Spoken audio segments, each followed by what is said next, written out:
O rybárovi a zlatej rybke. Pri morskom brehu býval starý rybár so ženou. Boli chudobní. Ich chalupa bola zúbožená a zanedbaná. Starký mal už málo síl, aby vyplával na more na veľký lov, preto každé ráno vychádzal len s udicou na morský breh, aby ulovil niekoľko drobných rybiek. Jeho zlostná a hašterivá žena nerada pracovala, len sa vždy žalovala na svoj osud. Vyčítala mužovi jeho chudobu, ťarbavosť a starobu. Raz, ako zvyčajne, rybár hodil z prímorskej skaly svoju udicu do vody. Dlho sa mu nepodarilo nič chytiť. Konečne, keď už strácal sily a nádej, povedal si, že hodí udicu posledný raz. Vylovil malú, krásnu zlatú rybku. Nikdy takú nevidel. Rybka sa rybárovi prihovorila ľudským hlasom a poprosila ho, aby jej daroval slobodu. Starý rybár bol statočný človek. I keď sa obával vrátiť domov bez úlovku, zľutoval sa nad krásnou zlatou rybkou a rozhodol sa, že ju pustí naspäť do vody. Vďačná rybka sľúbila, že mu za slobodu splní 3 želania. Ale on neočakával vďačnosť. Nečakal bohatstvo ani slávu. Jednoducho si myslel, že krásna a neobyčajná čarovná rybka musí zostať na slobode. Keď sa však rybár vrátil v ten deň bez úlovku domov, jeho hašterivá žena začala vyčíňať. On jej na ospravedlnenie porozprával o zlatej rybke a o sľube, ktorý mu dala. Žena mu neuverila.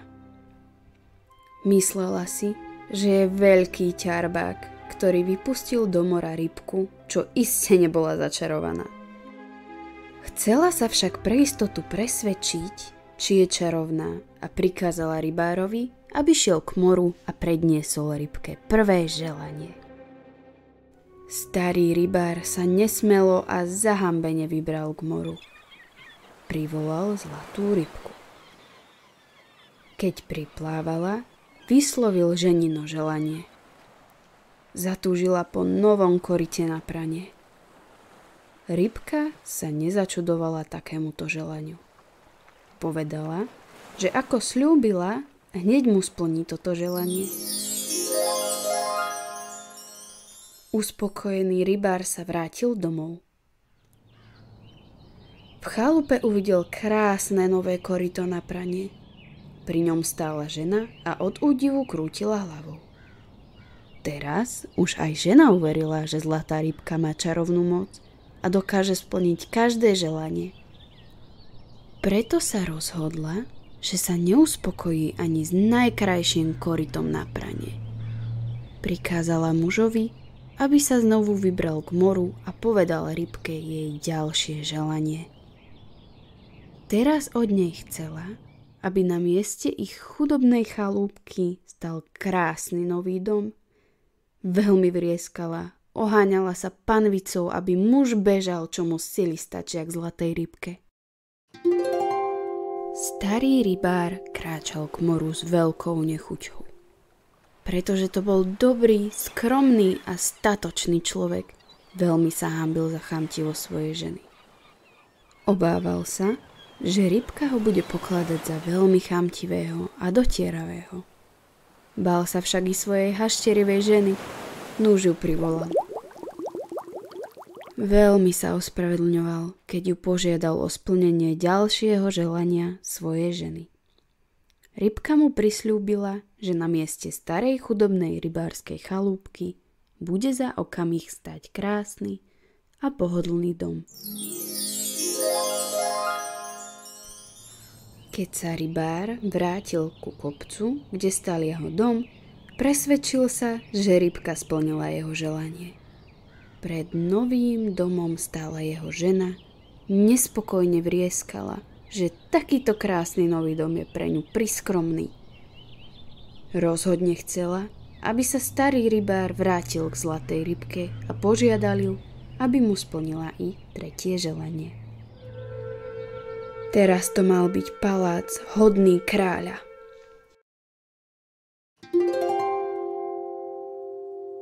Rybka si vypočula jeho želanie a splnila mu ho i tento raz, i keď nie veľmi rada.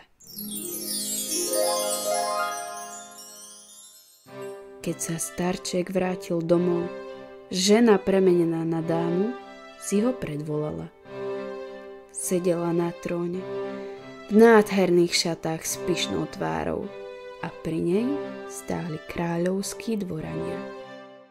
Oznámila rybárovi, že je pre ňu príliš chudobný a starý a nemôže ostať v tomto krásnom paláci. Prikázala mu, aby hneď odišiel a už nikdy viac sa jej neodvážil ukázať na oči. Zúfalý a skôr mútený rybár so slzami v očiach opustil palác. Stráže pri bráne paláca do ňoho sácali, vysmievali sa mu a revali na ňo, aby odišiel čím skôr a neodvážil sa viac prekročiť prach paláca. Chudobný starý rybár nevedel, čo robiť. Nuž kráčal k morskému brehu. Zavolal ešte posledný krát zlatú rybku a povedal jej, ako sa jeho žena premenila na kráľovnú a aké nešťastie ho postihlo. Porozprával jej o tom, že bohatstvo, ktorým obdarovala jeho ženu, neslúži dobrému účelu a pre neho sa stalo prameňom utrpenia. Požiadal zlatú rybku, aby mu splnila ešte jedno želanie, ktoré teraz vysloví sám. Aby zmizol nádherný palác a jeho majetky a aby sám mohol znovu bývať so svojou ženou v starej rybárskej chalúbke. Hanebné správanie rybárovej ženy zlatú rybku pobúrilo. Dojatá ťažkým osudom statočného starčeka sa rozhodla, že mu splní ešte jedno želanie. Tak sa aj stalo. Nádherný palác, dvorania, služobníctvo a stráže zmizli. Stratila sa aj zlá panovnička vyobliekaná do najdrahších šiat. Keď sa rybár vrátil domov, uvidel svoju chudobnú chalúbku a v nej sa zvrtala jeho žena. Ako by bola vymenená. Nebola už viac hašterivá ani zlostná. Bola vďačná aj za to málo, čo majú. Vítala svojho muža s úsmevom a milými slovami. Zase bolo všetko ako kedysi. Každé ráno sa rybár s udicou na pleci vybral k moru chytať ryby a v chalúbke gazdovala jeho žena. Nuž, niekedy aj málo stačí ku šťastiu.